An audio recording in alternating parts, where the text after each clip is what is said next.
Kira wiped the sweat from her face with the back of her hand. The kitchen was hot and filled with steam from the large pots of soup cooking on the fire. She had been working since dawn, cutting vegetables and washing dishes. Her hands were red and sore from the hot water and rough soap. "Kira," a sharp voice called out. She turned around quickly. Mrs. Helen, the head servant, stood in the doorway. Her gray hair was pulled back tight and her face looked serious. Mrs. Helen was the woman who gave orders to all the servants in the palace. When she called your name, it usually meant trouble. "Yes, Mrs. Helen," Kira said quietly. She put down the plate she was washing and dried her hands on her apron. "Come with me." Now. Kira's heart started beating fast. What had she done wrong? She followed Mrs. Helen out of the hot kitchen and into the cool stone hallway. Their footsteps echoed off the walls as they walked past paintings of old kings and queens. Mrs. Helen stopped outside a small room filled with cleaning supplies. She closed the door behind them and looked at Kira with her sharp blue eyes. "You have a new job," Mrs. Helen said. Kira felt confused. "A new job, but I work in the kitchen." "Not anymore. From tomorrow you will work for Prince Adrian." Kira's mouth fell open. Prince Adrian was the king's son.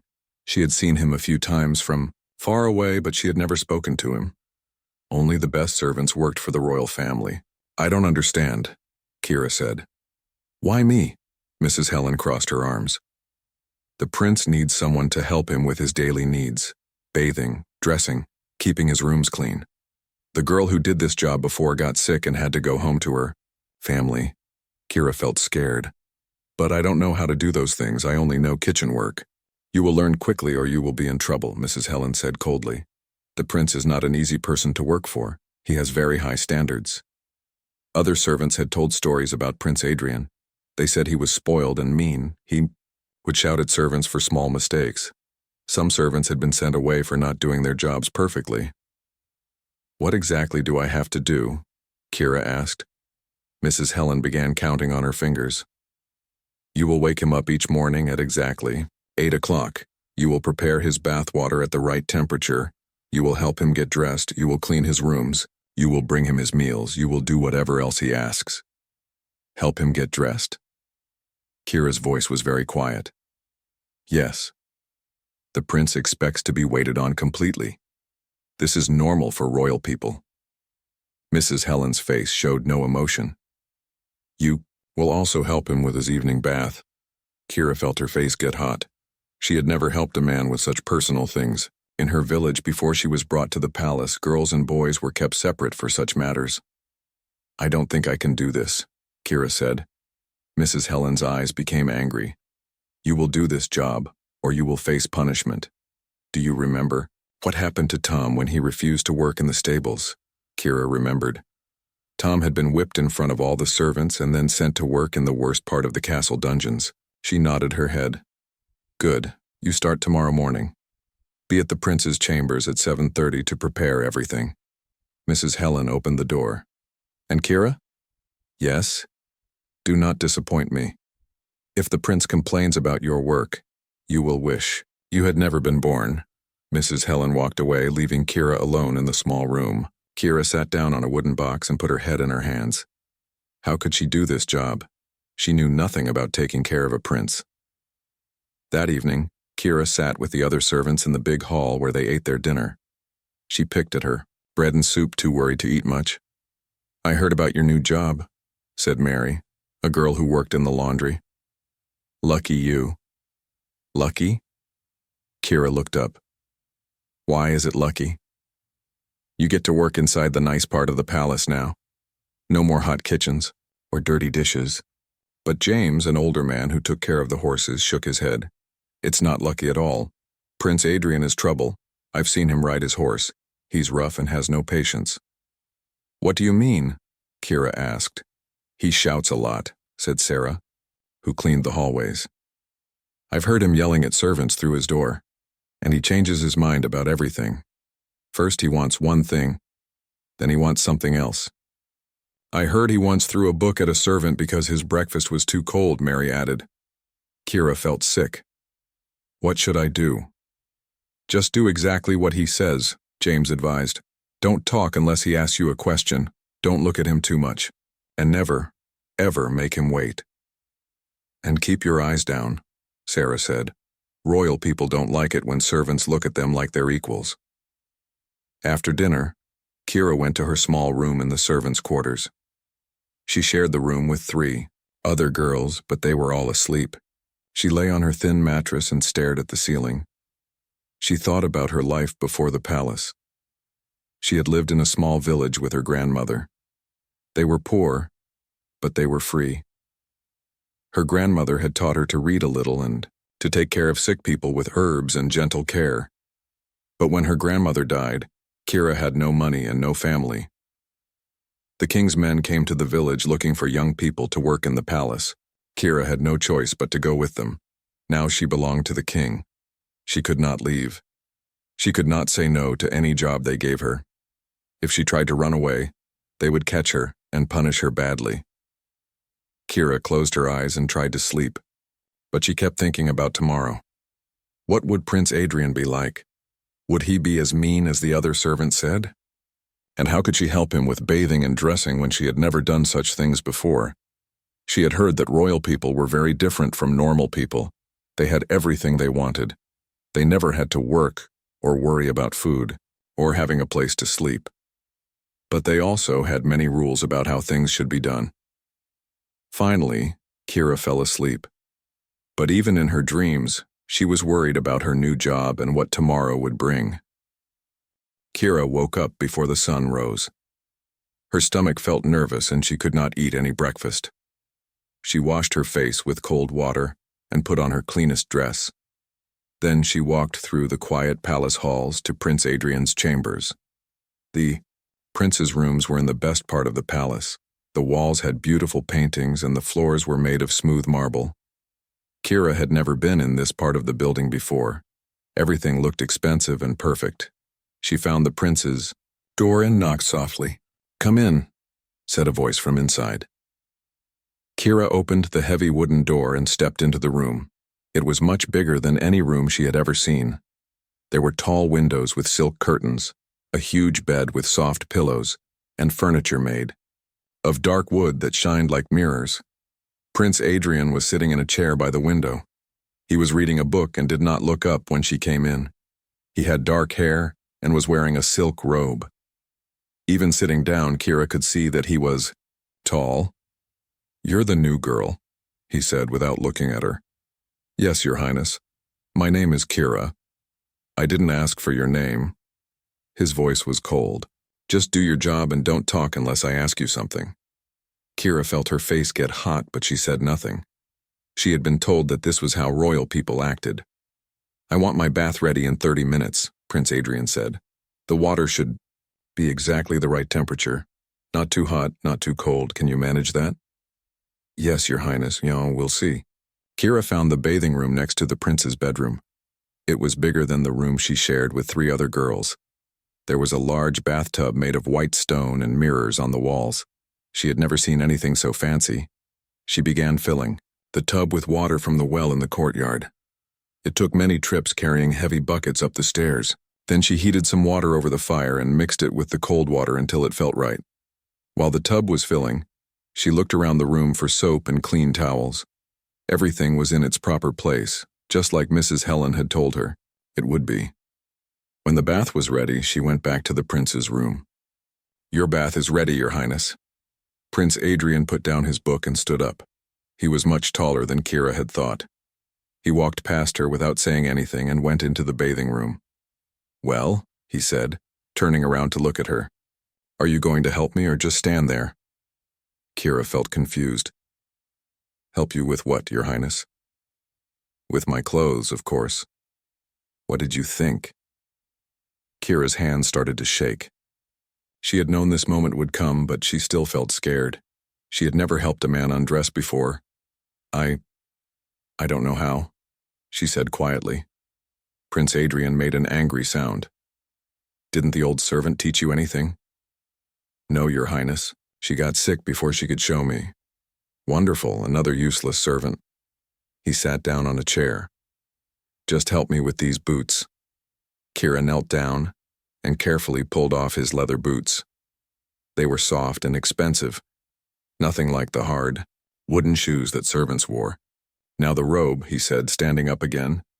With shaking hands, Kira reached for the belt of his silk robe. As she untied it, Prince Adrian shrugged the robe off his shoulders. That was when Kira saw them. His chest and arms were covered with terrible scars. Long white lines crossed his skin like lightning. Some scars were thick and raised, others were thin and pale. They went from his shoulders down to his waist. Kira could not hide her shock. She stepped back and covered her mouth with her hand. The moment Prince Adrian saw her face, everything changed. His cold, angry expression disappeared. Instead, he looked hurt and embarrassed. He quickly crossed his arms over his chest, trying to hide the scars. "Get out," he said quietly. "Your Highness, I'm sorry, I didn't mean to. I said get out." His voice was louder now, but it sounded more sad than angry. Kira ran from the room. She stood in the hallway with her heart beating fast. She had made a terrible mistake on her first day. Now Prince Adrian would tell Mrs. Helen and she would be punished. But as she stood there, she began to think about what she had seen. Those scars looked old, like they had been there for many years. How had Prince Adrian gotten hurt so badly? And why was he so ashamed of them?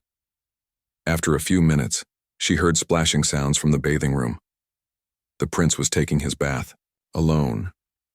Kira waited outside his door, not sure what to do. When she heard him get out of the bath, she knocked on the door again. "Your Highness, do you need help getting dressed?" There was a long silence, then Prince Adrian said, "Come in." She opened the door carefully. The prince was wearing his robe again, and his hair was wet from the bath. He would not look at her. "I suppose you have questions," he said. "No, Your Highness, it's not my place to ask questions." He looked surprised. "Really? Most people want to know about the scars." "I'm just here to help you, Your Highness. Nothing else matters." Prince Adrian studied her face for a long moment. "You're different from the other servants." "I don't know about that, Your Highness. I just want to do my job well." "The scars," he said suddenly. "They're from an accident when I was 12 years old." Kira didn't know what to say, so she just listened. "I was riding my horse too fast. I fell and got hurt very badly. The doctors said I almost died." His voice was quiet. "For a long time I couldn't walk or move very well. I had to stay in bed for months." "That must have been very hard," Kira said softly. "Everyone expects a prince to be strong and perfect. When people see the scars, they think I'm weak." He looked out the window. "Maybe they're right." "I don't think scars make someone weak," Kira said. "My grandmother always said that scars show that someone survived something difficult. That makes them strong, not weak." Prince Adrian looked at her with surprise. "Your grandmother sounds like a wise woman." "She was. She died 2 years ago." "I'm sorry." They stood in silence for a moment. Then Prince Adrian said, "I need to get dressed now. Can you help me without staring?" "Of course, Your Highness. This time." When Kira helped him remove his robe, she kept her eyes on his face. She handed him his clothes piece by piece and helped him button his shirt. The scars were still there, but she didn't look at them. "Thank you," he said when he was fully dressed. "You're welcome, Your Highness, Akira," he said, and she was surprised that he remembered her name. "Don't tell anyone about what you saw today." "I would never do that, Your Highness." "Good." He sat down at his desk. "You can go now. Come back at noon to bring my lunch." As Kira walked back through the palace halls, she thought about what had just happened. Prince Adrian was not what she had expected. Yes, he was proud and demanding, but there was something sad about him too, and those scars. What had really happened when he was 12 years old? She realized that taking care of Prince Adrian was going to be much more complicated than she had thought. The next morning, Kira felt less nervous as she walked to Prince Adrian's chambers. She knocked on the door and waited for his voice before entering. "Good morning, Your Highness," she said quietly. Prince Adrian was already awake. Sitting by the window again, he looked tired, like he had not slept well. "Prepare my bath," he said without looking at her. Kira went to the bathing room and began her work. As she filled the tub with water, she thought about yesterday. The prince had seemed different after he told her about his scars. Less angry, but also more sad. When the bath was ready, she returned to his room. "Your bath is ready, Your Highness." This time Prince Adrian did not seem angry about needing help. He stood up slowly, and Kira noticed that he moved carefully like his body hurt him. In the bathing room, she helped him remove his robe. The scars were still shocking to see, but Kira kept her face calm. She had decided that if Prince Adrian trusted her enough to let her help him, she would not make him feel ashamed. "The water feels good," he said as he stepped into the tub. "I'm glad, Your Highness." Prince Adrian looked at her for a moment. "You really don't mind the scars, do you?" "No, Your Highness. My grandmother taught me to take care of people who were hurt. Scars are just part of healing. Most people think they're ugly. I think they show that you're brave. You survived something terrible." Prince Adrian was quiet for a while. Then he said, "Would you like to know what really happened?" Kira was surprised. Royal people usually did not talk to servants about personal things. "Only if you want to tell me, Your Highness. I was 12 years old. My father wanted me to learn to ride horses better, so he gave me a new horse. A big, fast one." Prince Adrian's voice became softer. "I wanted to show him that I was brave and strong, so I rode the horse very fast through the forest." Kira listened carefully as she handed him soap. There was a fallen tree across the path. I didn't see it until it was too late. The horse tried to jump over it, but we didn't make it. I fell, and the horse fell on top of me. "That sounds very frightening," Kira said. "I don't remember much after that. When I woke up, I was in bed and couldn't move. The doctors said my ribs were broken and my skin was torn badly. They had to cut open my chest to fix the inside damage." Prince Adrian touched one of the long scars on his chest. "I was in bed for 6 months. Even after I could walk again, I was weak. I couldn't run or fight with swords like other princes." Now Kira understood why he acted the way he did. "So people think you're lazy because you can't do those things?" "Exactly. They don't know about the accident. My father told everyone that I was just sick for a while. He didn't want people to think his son was weak or broken." "But you're not weak," Kira said. "You got better. You learned to walk again." "Did I?" "Sometimes I'm not sure." Prince Adrian looked sad. "Some days my chest hurts so much I can barely breathe. Other days my back aches from the old injuries, but I have to pretend everything is fine." Kira thought about this. "Is that why you're sometimes mean to the servants? Because you're in pain?" Prince Adrian looked embarrassed. "I suppose so. When I hurt, I get angry, and it's easier to be angry at servants than to tell anyone the truth about my body." "That makes sense," Kira said. "But maybe there are ways to help with the pain." "What do you mean?" "My grandmother knew about herbs and treatments for people who were hurt. She taught me some things." Kira hesitated. "If you want, I could try to help." Prince Adrian looked interested. "What kind of help?" "There are gentle exercises that can make muscles stronger, and warm cloths with special herbs can help with pain. My grandmother used these things to help people in our village. The doctors here only give me bitter medicine that makes me sleepy. Sometimes the old ways work better than new medicine," Kira said. When Prince Adrian finished his bath, Kira helped him get dressed. As she buttoned his shirt, she noticed that he moved his left arm differently than his right arm. "Does your left side hurt more?" she asked. "Yes. The horse landed mostly on that side." He seemed surprised that she had noticed. "How did you know?" "You hold that arm closer to your body, like you're protecting it. You're very observant." "My grandmother taught me to watch how people move. She said the body tells you where it hurts." Prince Adrian sat down at his desk. "Tell me more about your grandmother." Kira smiled. It felt good to talk about her grandmother. Her name was Elena. She was the village healer. People came to her when they were sick or hurt. She knew which plants could help with different problems. "What happened to her?" "She got very old and her heart stopped working. But before she died, she taught me many things about taking care of people. Is that why you're not afraid of my scars? Because you've seen hurt people before? Yes. And because my grandmother always said that everyone has scars. Some are on the outside where you can see them. Others are on the inside where they're hidden. But everyone gets hurt sometimes. Prince Adrian thought about this. I never thought about it that way. She also said that taking care of someone who is hurt is an honor, not a burden. The other servants act like helping me is a punishment. That's because they don't understand. They think you're just spoiled. They don't know about your pain, and I can't tell them. If word got out that the prince is weak and broken, it would cause problems for my father's kingdom. Kira understood now why Prince Adrian was so lonely and angry. He had to hide his true self from everyone.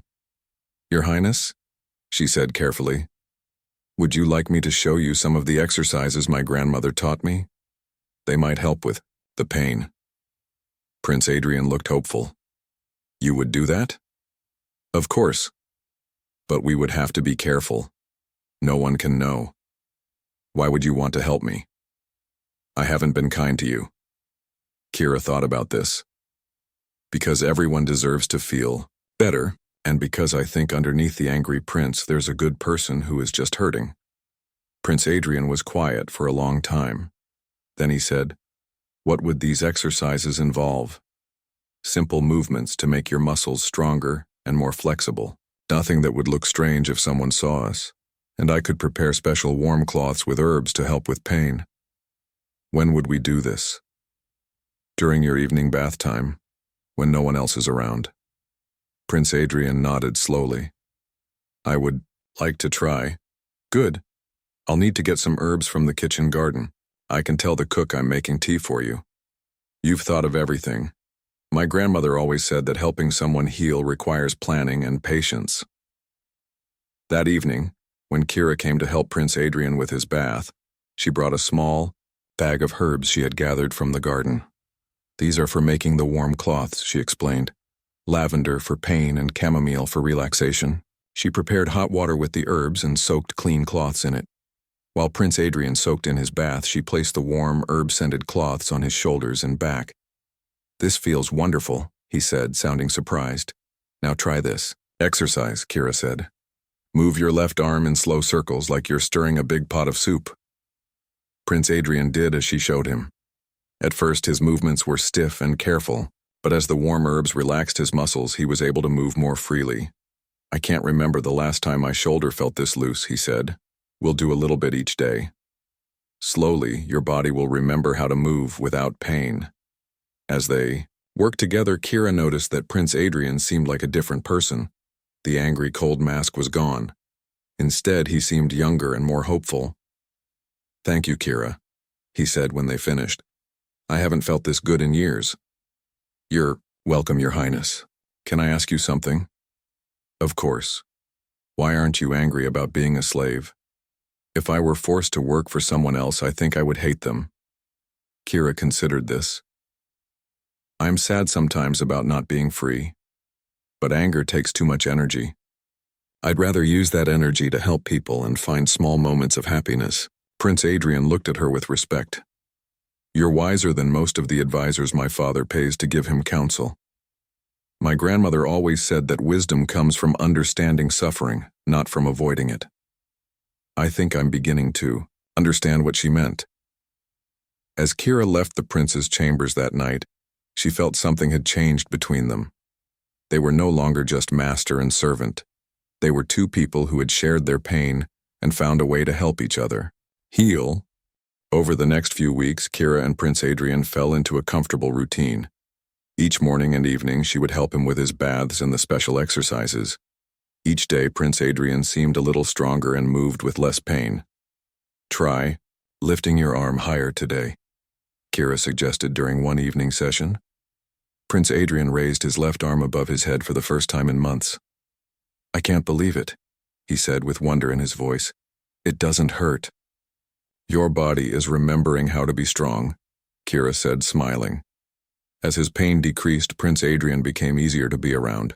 He stopped shouting at Kira for small mistakes. Sometimes he even said please and thank you when asking her to do things.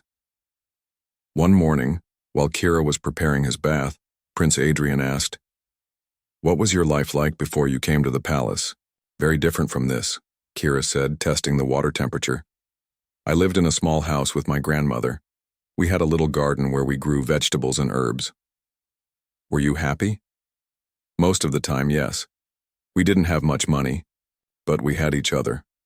And I liked helping my grandmother take care of sick people." "Do you miss it?"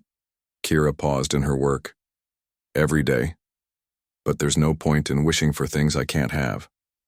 "What do you miss most?" "The freedom to choose," Kira said without hesitation. "Here I must do what I'm told when I'm told to do it. At home I could decide how to spend my day." Prince Adrian looked thoughtful. "I never thought about servants wanting freedom. I suppose I always assumed you were happy to have food and shelter." "Those things are important," Kira agreed. "But so is being able to make your own choices. You know, in some ways I'm not free either," Prince Adrian said quietly.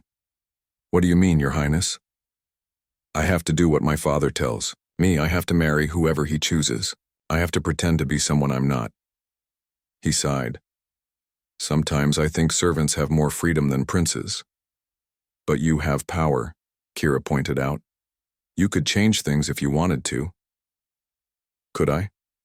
If I act too differently from what people expect, they might decide I'm not fit to be king someday." Kira had never thought about the pressures that came with being royal. "That sounds lonely." "It is, that's why." Prince Adrian stopped talking and looked embarrassed. "Why what?" "That's why I enjoy talking with you. You're the first person in years who sees me as just Adrian, not as the prince." Kira felt a warm feeling in her chest, but also worry. "Your Highness, we should be careful. If other people hear us talking like this, I know. But it's nice to have a friend." The word friend made Kira both happy and nervous.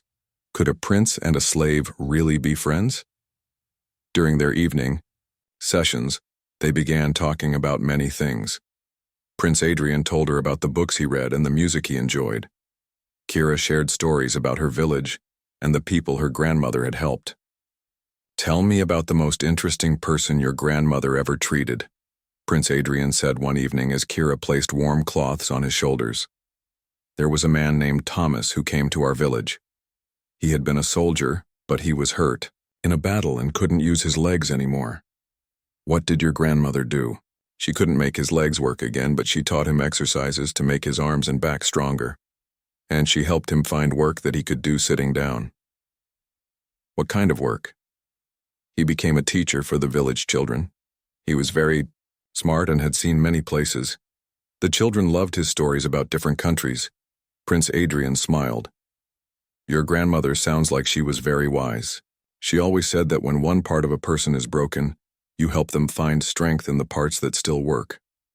Is that what you're doing with me?" "I'm helping you find strength you already had. You just forgot it was there." As the weeks passed, Prince Adrian's health improved dramatically. He could move his arms freely and the constant pain in his back was almost gone. But more than that, he seemed happier. "The prince seems different lately," Mary commented one day when the servants were eating lunch together. "Different how?" Kira asked, trying to sound casual. "Less angry. Yesterday he actually said thank you when I brought him fresh linens." "Maybe he's finally growing up," said James. But Sarah looked suspicious. "I think it's because of his new servant. Maybe she's doing something special to keep him happy."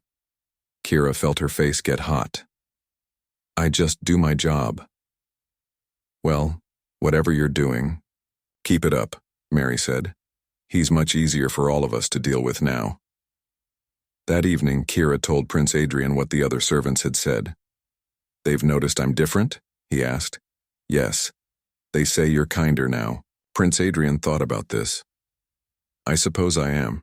When I'm not in pain all the time, it's easier to be patient with people. And when you're not angry at the world for not understanding your situation. You helped me see that my anger was hurting innocent people. The servants don't know why I was mean to them. Maybe someday you can tell them the truth about your accident." "Maybe," Prince Adrian said, "but not yet. I'm still not ready for everyone to know. That's your choice to make. One evening, as Kira was helping Prince Adrian practice his exercises, he asked, "What are your dreams, Kira? If you could have anything you wanted?" Kira paused. No one had ever asked her that question before. "I would like to help people the way my grandmother did, to be a healer." "You are helping people. You're helping me. I mean helping many people. Having my own place where sick and hurt people could come for care. That's a beautiful dream. What about you, Your Highness? What do you dream about?" Prince Adrian was quiet for a long time. "I dream about being a good king. Not just powerful, but kind and fair. I want to make life better for all the people in the kingdom. Even for slaves." Prince Adrian looked at her seriously. "Especially for slaves. No one should be forced to work without pay or choice." Kira felt hope rise in her heart. "You really mean that?" "Yes. But it would take time to change such old laws, and I would need to be very careful about how I did it." "Why?" "Because many rich people own slaves. If I changed the laws too quickly, they might rebel against my father. So you would have to find a way to change things slowly." "Exactly. Make small changes over time until slavery became unnecessary." Kira thought this was very wise.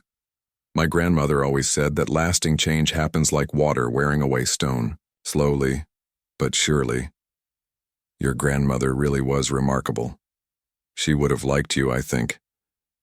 Even though I'm a prince, she judged people by their hearts, not their titles. Prince Adrian smiled. Then I hope she would have approved of our friendship. That night, as Kira walked back to the servants' quarters, she felt both happy and worried. She cared about Prince Adrian more than she should. He was becoming not just her master, but someone she truly respected and liked.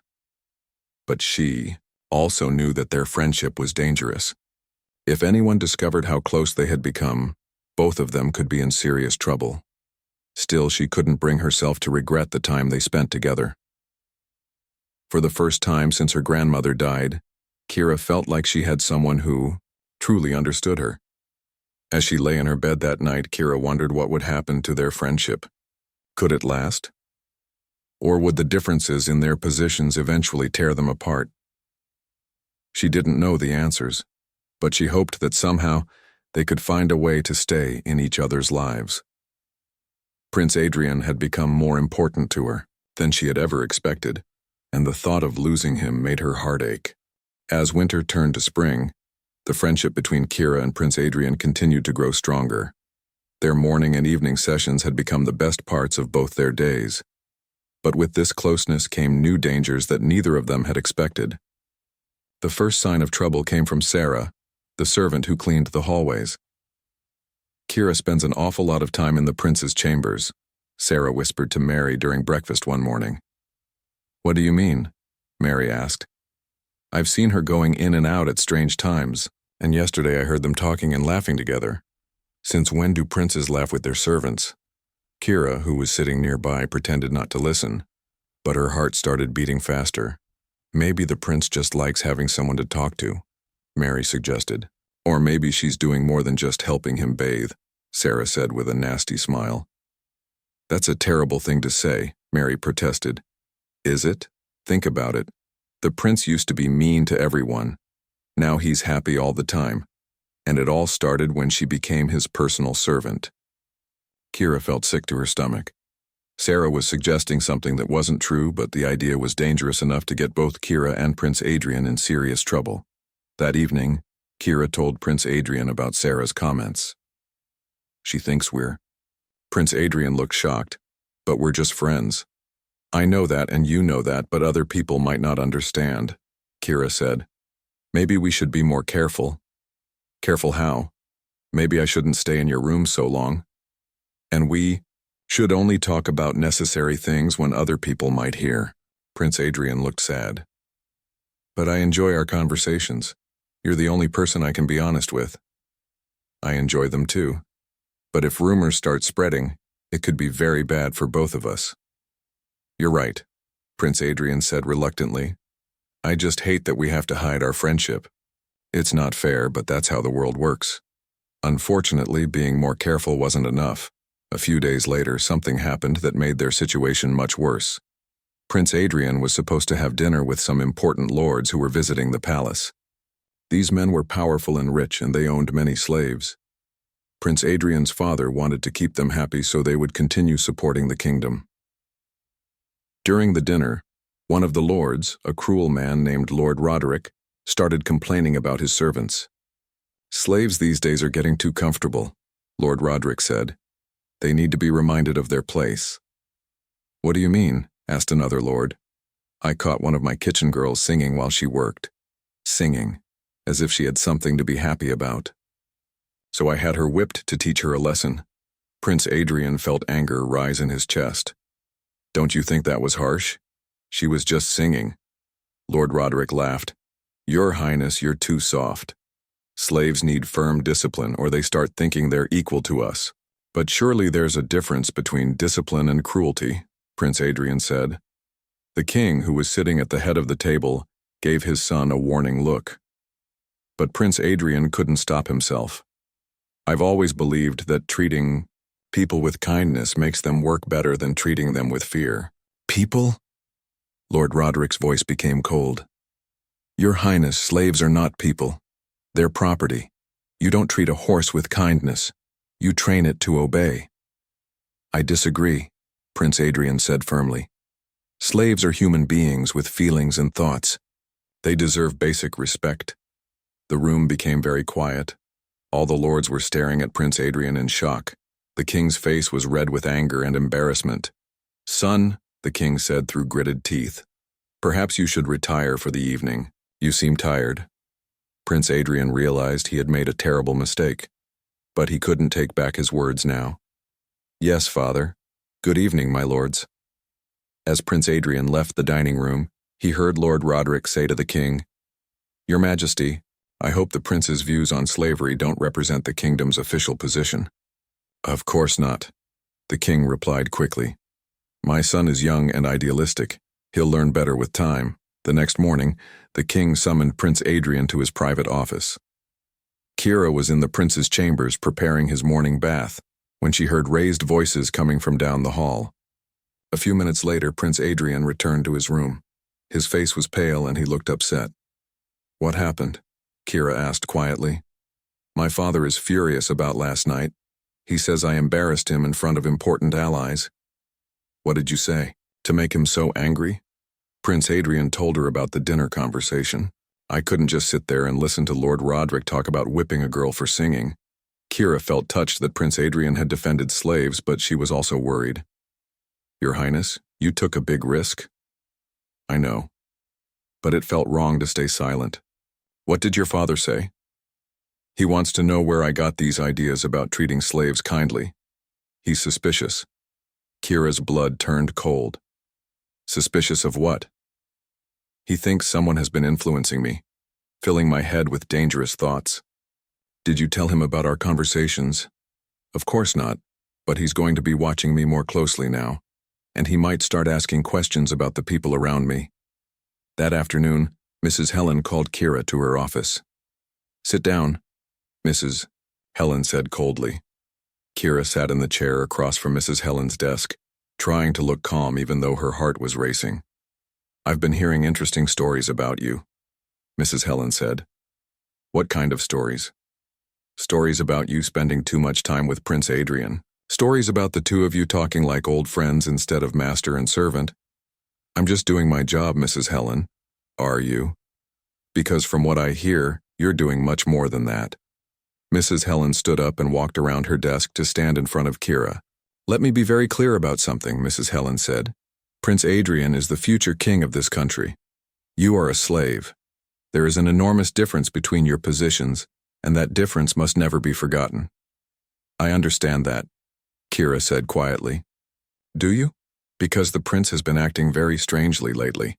He's been kind to servants, which is unusual, and last night he defended slaves in front of important lords, which is dangerous." Mrs. Helen leaned closer to Kira. "I want to know if you've been putting ideas in his head. I would never do such a thing. Wouldn't you?"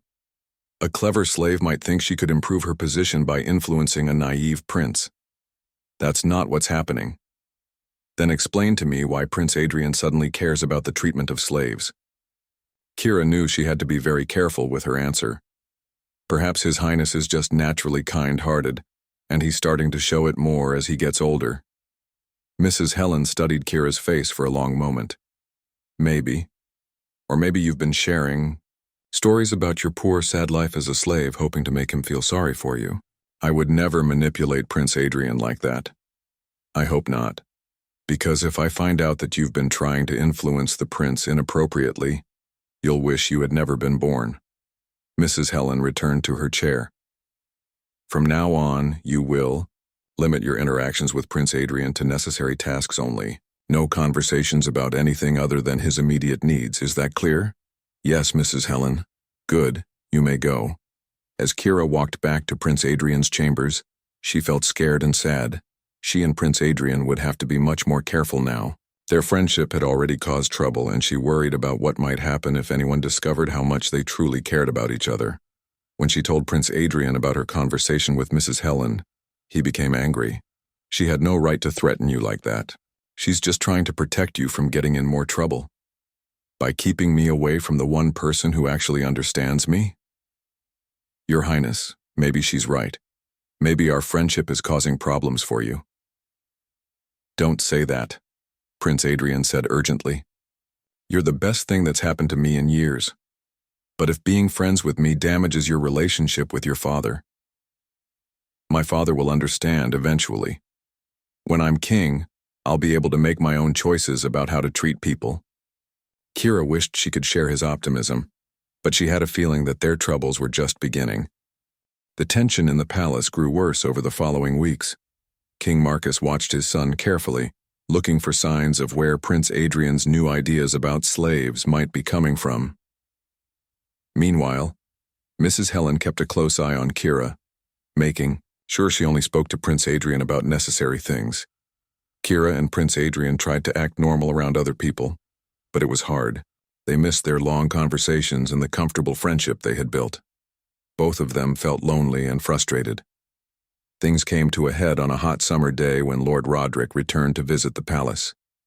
He brought with him his nephew, a young man named Sir Marcus who was known for being cruel to servants. During lunch, Sir Marcus was sitting in the main dining hall when a young servant girl named Emma accidentally spilled some wine on his sleeve. Emma was only 14 years old and had been working at the palace for just a few months. "You clumsy fool," Sir Marcus shouted, jumping to his feet. "I'm so sorry, sir," Emma said, her voice shaking. "It was an accident." "Accident? You've ruined my shirt." Sir Marcus raised his hand to strike the girl. Prince Adrian, who was sitting at the high table with his father, saw what was happening. Without thinking, he stood up and called out, "Stop!" Everyone in the dining hall turned to look at him. Sir Marcus paused with his hand still raised. "Your Highness?"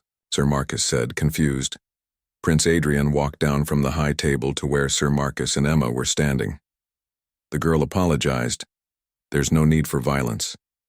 "But she damaged my clothing," Sir Marcus protested. "It's just a shirt. It can be cleaned or replaced." Prince Adrian turned to Emma. "Go to the kitchen and help with the washing up." Emma looked grateful and hurried away. Sir Marcus's face was red with anger. "Your Highness, that slave needed to be punished. If we let them get away with carelessness, they'll become even more useless." "She's not useless. She's a child who made a mistake. She's property. And when property is damaged or causes damage, it must be corrected."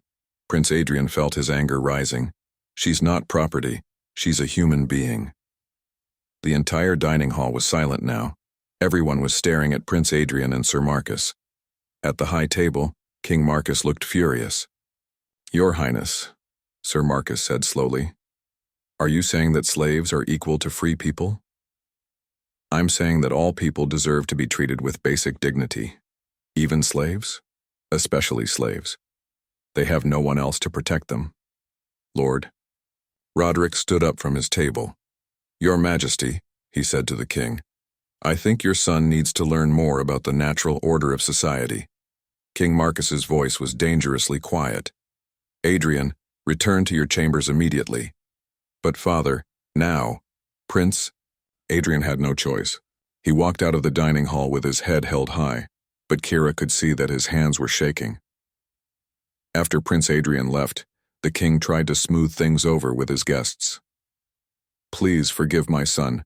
He's still young and has much to learn about leadership. Indeed he does, Lord Roderick said coldly. I hope he learns quickly. These ideas about slave equality are dangerous. They could lead to rebellion. Later that afternoon, Kira was in Prince Adrian's chambers when the king arrived. She tried to leave, but the king told her to stay. I want her to hear this, King Marcus said grimly. Prince Adrian stood by the window looking out at the courtyard. Father, I was just trying to protect a child.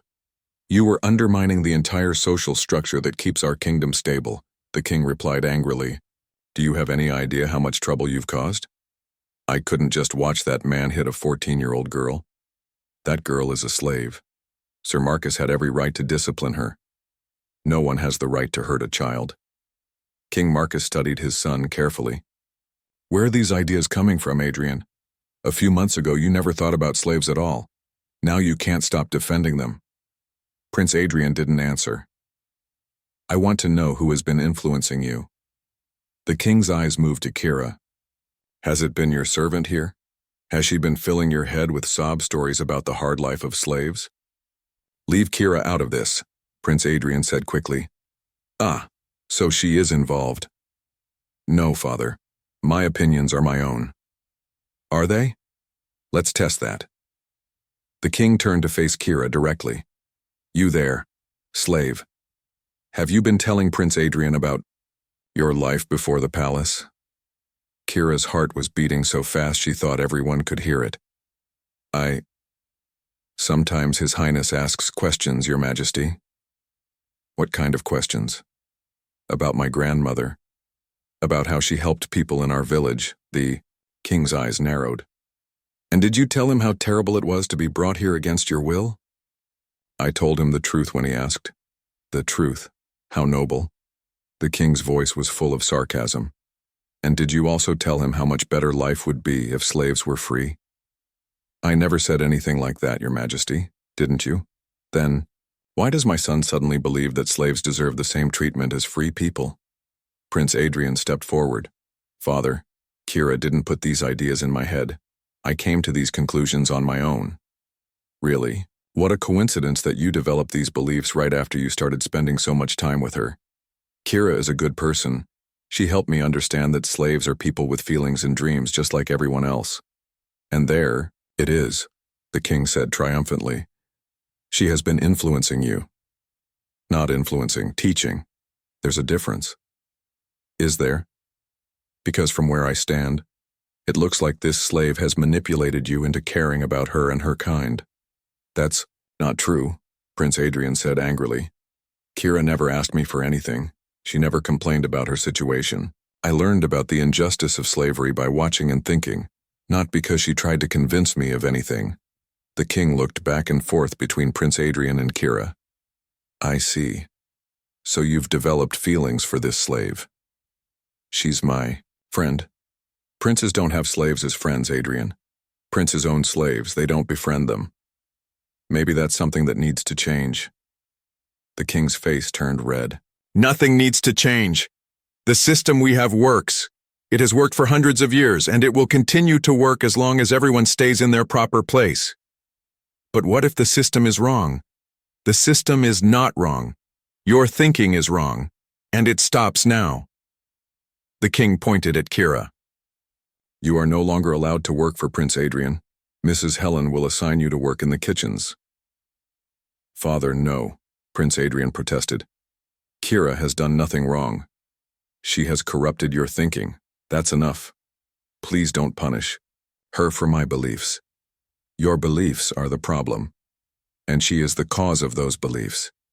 Kira finally found her voice. Your Majesty, if I may. You may not, the king interrupted.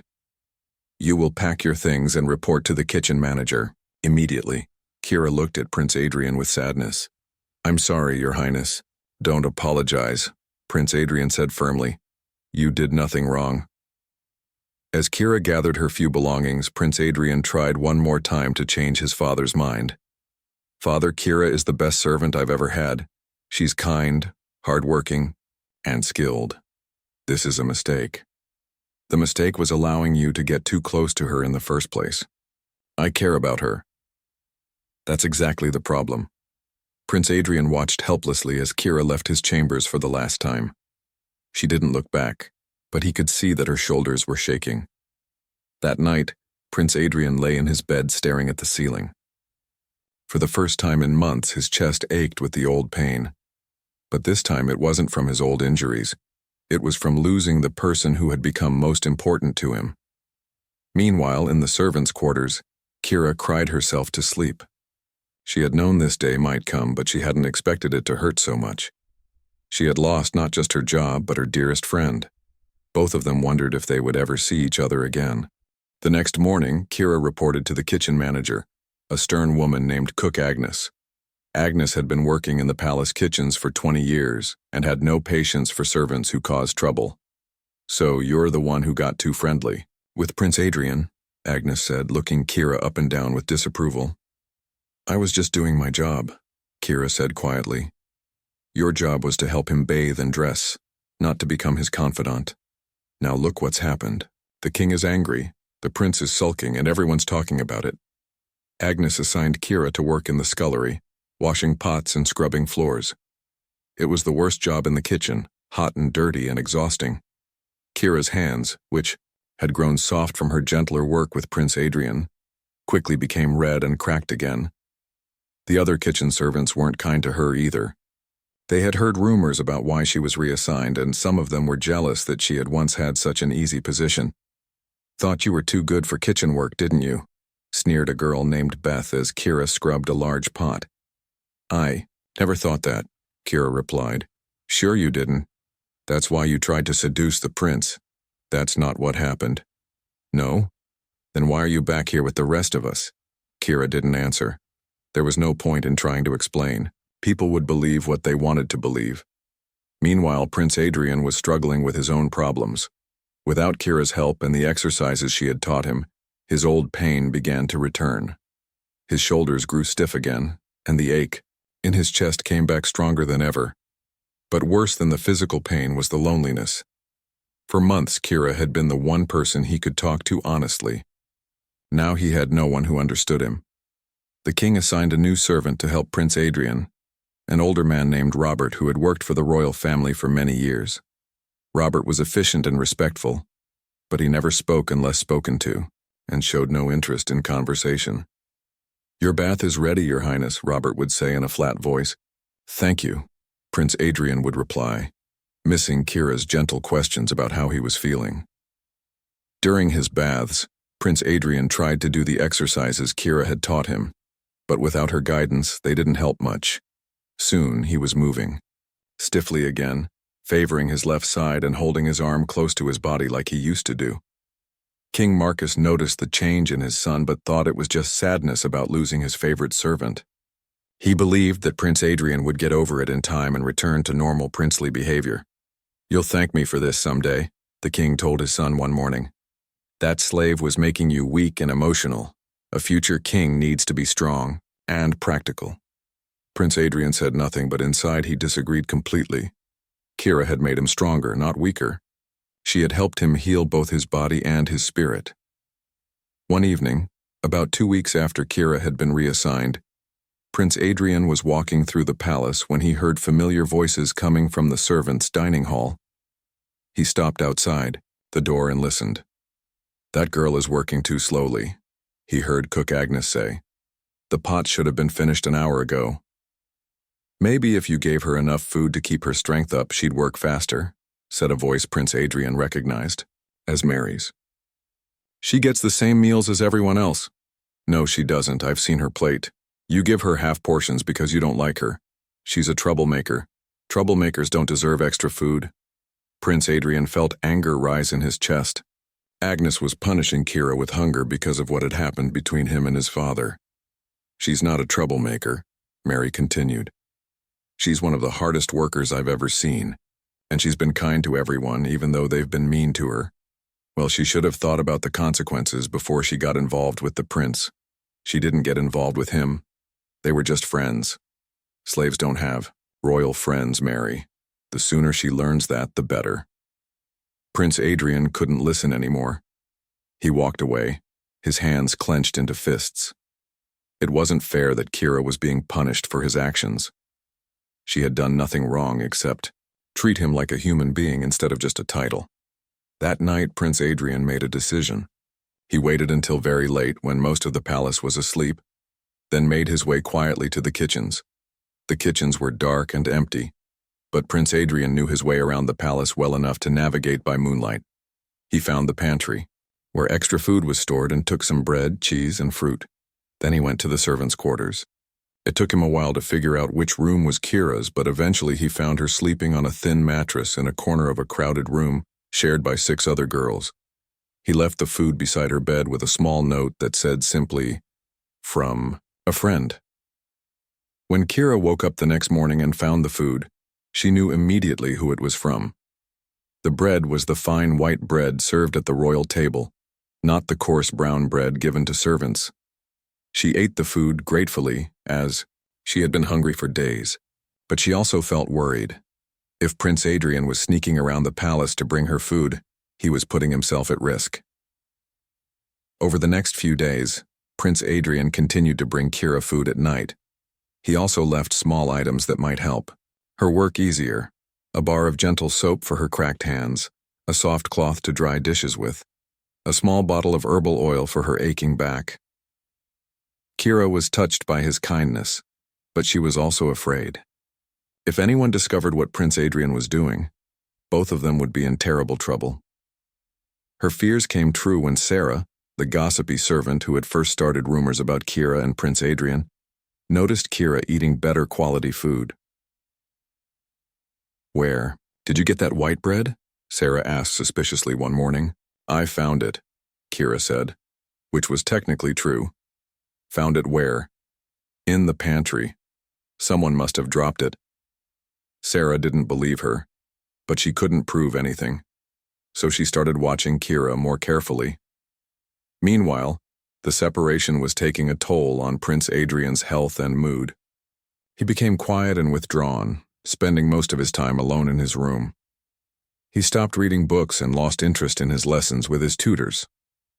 King Marcus began to worry that his son was becoming depressed. "Perhaps we should find Adrian a wife," the king suggested to his advisors. "A marriage might give him something positive to focus on." "That's an excellent idea, Your Majesty," said his chief advisor. "There are several suitable princesses from neighboring kingdoms who would make good political alliances." But Prince Adrian had no interest in meeting potential wives. When his father told him about the plan, he reacted with the first strong emotion he had shown in weeks. "I don't want to get married," he said firmly. "You're 22 years old, Adrian. It's time you started thinking about producing an heir. I'm not ready for marriage. When will you be ready? When you're 30? 40? I don't know, but not now." The king studied his son's pale face and the dark circles under his eyes. "This is about that slave girl, isn't it?" "Everything is not about Kira," Prince Adrian said, though his voice lacked conviction. "Isn't it? You've been miserable ever since she was reassigned. You barely eat, you don't sleep well, and now you're refusing to consider marriage. If that's not about her, what is it about?" Prince Adrian couldn't answer because his father was right. Everything was about Kira. He missed her wisdom, her gentle care, her understanding of his struggles. No princess could replace what he had lost when Kira was taken away from him. "I think," the king said slowly, "that you cared about that slave more than you're willing to admit. She was my friend. And that's exactly the problem." As the weeks passed, both Kira and Prince Adrian grew more miserable. They would sometimes see each other in the halls of the palace, but they couldn't speak or even acknowledge each other without risking more punishment. The brief glimpses they caught of each other only made their separation more painful. Kira could see that Prince Adrian was getting thinner and moving stiffly again. Prince Adrian could see that Kira's hands were rough and red from hard work, and that she looked tired and sad. Both of them wondered how much longer they could bear being apart. The crisis that would change everything came on a cold autumn day, 3 months after Kira had been sent back to the kitchens. Lord Roderick had returned to the palace with his nephew Sir Marcus for another visit. This time, they brought disturbing news about problems in their own lands. "We've had some trouble with runaway slaves," Lord Roderick told the king during a private meeting. 3 families escaped in the past month. "Where did they go?" King Marcus asked. "We think they're hiding somewhere in the forest between our lands and yours. I want permission to search your territory for them." "Of course. But why are slaves suddenly running away? This hasn't been a problem before." Sir Marcus spoke up. "We think someone is helping them, telling them about places to hide and giving them supplies." "Do you know who?" "We have some ideas. There's a woman in one of the villages who used to be a healer. People say she's been talking about how all people deserve freedom." King Marcus frowned. "That kind of talk is dangerous. It could spread to other areas." "Exactly. We need to find these runaways and punish them publicly. Make an example so others won't try the same thing." "What do you need from me?" "Soldiers, to help search the forest, and permission to question anyone we find who might be helping the runaways." The king agreed to help. The next morning, soldiers from both kingdoms began searching the forest. They were looking not just for the escaped slaves, but for anyone who might be helping them. It was during this search that they found Kira's old village. The soldiers arrived in the small village where Kira had lived with her grandmother. Most of the people there were poor farmers who kept to themselves and caused no trouble. But Sir Marcus was suspicious of everyone. "We're looking for runaway slaves," he announced to the villagers who had gathered in the main square. "We know someone in this area has been helping them." An old man stepped forward. "Sir, we haven't seen any runaway slaves." "Maybe not. But someone has been teaching slaves that they deserve freedom. Someone has been filling their heads with dangerous ideas." The villagers looked at each other nervously. "There used to be a healer in this village," Sir Marcus continued. "An old woman who treated anyone who came to her, even slaves. Where is she now?" "Elena died 2 years ago," the old man said quietly. "Elena? Yes, that was her name. And did she have any family? Anyone who might have learned her ideas about treating slaves like people?" "She had a granddaughter, but the girl was taken to work in the king's palace." Sir Marcus's eyes lit up with interest. "What was this granddaughter's name?" The villagers hesitated. They could see that this was heading somewhere dangerous. "Her name was Kira," said a young woman who had been Kira's friend. Sir Marcus smiled coldly. "Kira? And this Kira learned her grandmother's healing skills?" "Yes. And her grandmother's ideas about slaves deserving freedom?" "Elena was a kind woman who helped everyone." "I see. And where exactly did you say this Kira is now?" "At the palace." "Sir," Marcus turned to his uncle, "I think we've found our answer." That evening, Sir Marcus and Lord Roderick requested a private meeting with the king. "Your Majesty," Lord Roderick said, "we believe we know who has been influencing Prince Adrian's thinking about slaves." "Oh? It's his servant, Kira, the one you reassigned to the kitchens." King Marcus sighed. "We've already dealt with that situation." "Have you?" "Because we've learned some interesting things about this girl's background." Sir Marcus told the king about their visit to Kira's village. Her grandmother was known for treating slaves as equals. She taught the girl these same dangerous ideas. "And now," Lord Roderick added, "we think this Kira might be connected to the slave runaways in our territory." "What do you mean?" "Think about it, Your Majesty. She knows healing skills that would help escaped slaves survive in the wilderness. She has the knowledge to teach them about freedom and rights. And she has motivation. She wants revenge against the system that enslaved her." The king looked troubled. "Do you have proof of this?" "Not yet. But we'd like permission to question her. If she confesses to helping runaways, it would solve our problem and explain your son's confused thinking." "What kind of questioning?" "The thorough kind. Until we get the truth." King Marcus knew what this meant. Lord Roderick was asking permission to torture Kira until she confessed to crimes she probably hadn't committed. "I'll consider it," the king said finally. But Prince Adrian had been listening outside the door. He had heard every word of the conversation, and he knew that Kira was in terrible danger. Lord Roderick and Sir Marcus were planning to use her as a scapegoat for their problems with runaway slaves. Prince Adrian returned to his chambers and paced back and forth, thinking frantically. If his father agreed to let them question Kira, she would be tortured and probably killed. Even if she survived, she would be branded as a criminal and sent somewhere much worse than the palace kitchens. He had to do something to save her. But what could he do? He was just the prince, not the king. He couldn't override his father's decisions, or could he? Prince Adrian remembered something his tutor had taught him about royal law. In extreme circumstances, a prince could invoke something called the right of mercy. This was an old law that allowed a prince to claim protection for someone he believed was innocent of crimes. The right of mercy hadn't been used in over 100 years, and it came with serious consequences. If Prince Adrian used it to protect Kira, he would have to publicly declare his belief in her innocence.